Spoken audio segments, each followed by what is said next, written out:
जिनेन्द्र। आज देखेंगे कहानी अभय कुमार के बुद्धिमत्ता की। अभय कुमार समस्त मगध साम्राज्य के संचालक थे।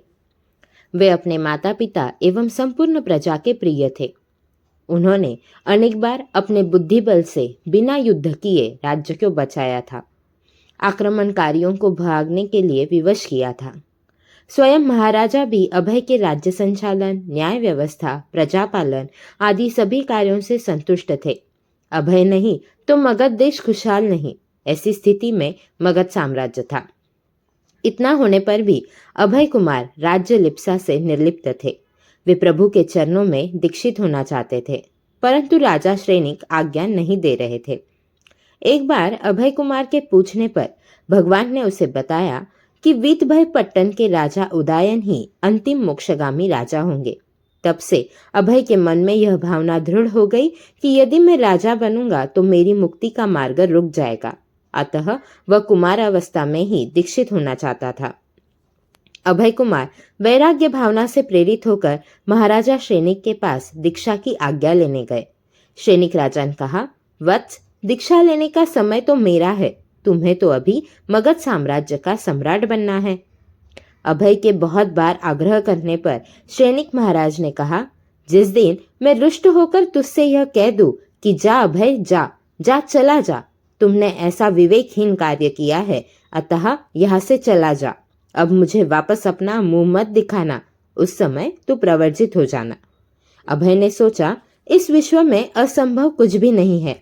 मैं गृहस्थ में रहते हुए भी अनासक्त ही रहूंगा, पापात्माओं को धर्मात्मा बनने की प्रेरणा दूंगा। एक बार काल सौकरिक कसाई, जो प्रतिदिन 500 भैंसे काटता था, उसके लड़के सुलस से अभय कुमार की मित्रता हुई। अभय ने सोचा कि बेटा बाप जैसा कसाई न बने, अतः मित्रता के नाते धर्म के संस्कार दिए। धर्म के संस्कार से सुलस के विचारों में परिवर्तन हुआ। उसने निर्णय किया कि मैं अपने पिता का धंधा, जीव हत्या, मांस बिक्री आदि पापानुबंध कार्य नहीं करूंगा।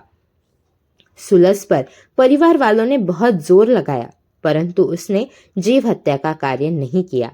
उसने रुई की पूर्णिया बनाकर बेचने का धंधा प्रारंभ किया, जिस कारण लोग उसे पुनिया श्रावक कहने लगे। वह 12 व्रती श्रावक बन गया। अभय के संसर्ग का कितना अद्भुत फल मिला।